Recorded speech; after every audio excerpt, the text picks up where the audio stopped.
So, hey everyone! Meron tayong bagong i-unbox ngayon at i-review na perfume from Coral Perfume. So, this is Corio na powerful na purple yung kulay, guys. So, by the way, guys, parang meron tong 6 kinds of colors and scents.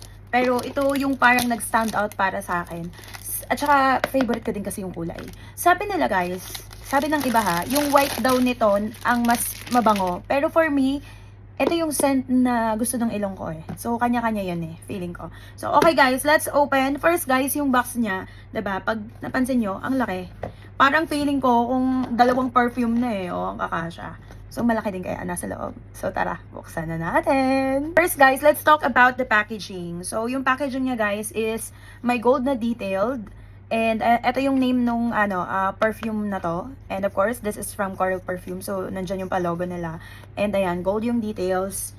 Then, golden yung mga kung anik-anik dyan sa likod. Nakalagay kung ano yung ingredients na ginamit para ma-amoy itong scent na to.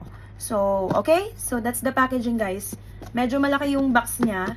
Pero, let's open. Tingnan nyo, bagay sa kuko ko. Diba? Aminin nyo. Nagbe-blend yung kuko ko na yellow and purple dito sa ano. Okay, buksan na natin. Eto na. Dun dun dun dun. Charan. O, diba?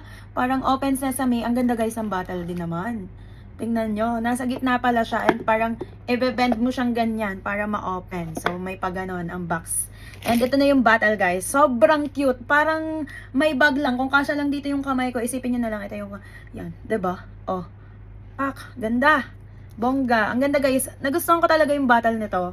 'Di ba? Yayamanin. At alam niyo ba kung magkano yung totoong presyo nito? It is 599 dirhams. Ayan. 599 dirhams guys. Pero kapag bumili kayo sa pinakamalapit na Coral Perfumes guys, 149 na lang siya. Naka-sale siya ngayon. Kaya bilhin nyo na. So, the packaging, I mean the bottle itself is very elegant. Diba? Lagi kong sinasabi yung elegant kasi elegant naman talaga. Tingnan nyo naman, napaka-elegant ng bote. Kapag inilagay ko to dito ay talaga namang stunning ang dating. Diba? So, ang ganda.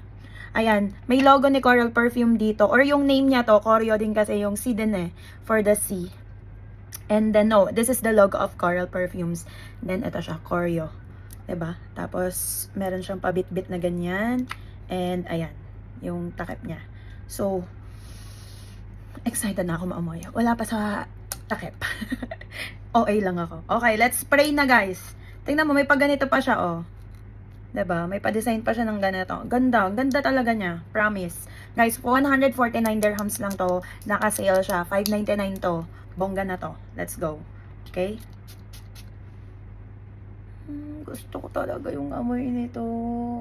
May pagka-fruity siya guys, may pagka-sweet pero hindi matapang, 'di ba? Bagay siya sa mga sweet girl na tipong hindi sobrang babaeng babae. Ganon. Yung kumbaga parang pag-girl ka pero hindi ka pa bebe, ganon. Ganon talaga yung amoy niya, yung parang ang bango niya talaga eh. As in talaga, favorite ko talaga to sa Coral Perfume guys, itong amoy na to. As in sobrang sweet siya, na may fruity din siya, na parang fresh din yung datingan. Yung tipong bagong ligo na babae na naka soft makeup look, ganon. Alam niyo yung soft makeup look? Yung tipong parang a-attend ka ng ito yung bagay mong isuot eh. Yung a-attend ka ng mga girls out. Yan. Girls night out. Pwede din siya pang gabi. Pwede din siya sa umaga guys. Yung tipong imimit mo yung mga friends mo na mga kababaihan. Eto. Yung tipong mapapaganito sila. Ang bango mo, girl. Anong perfume mo? Babalikan mo yung amoy eh. For me, hindi ako nag-OA. Ganun talaga sa akin. Kung may malapit na Coral Perfume sa inyo, guys, pag maki-spray kayo, sasabihin ko sa inyo, magugustuhan niyo yung amoy nito. So, yun lang. Wala na masyadong review pa. Basta sinasabi ko sa inyo, gusto ko to. Kaya nga hindi ko to pamimigay at ibebenta. De-display ko siya dito. So, yun lang. Bye, everyone. Coral Perfumes.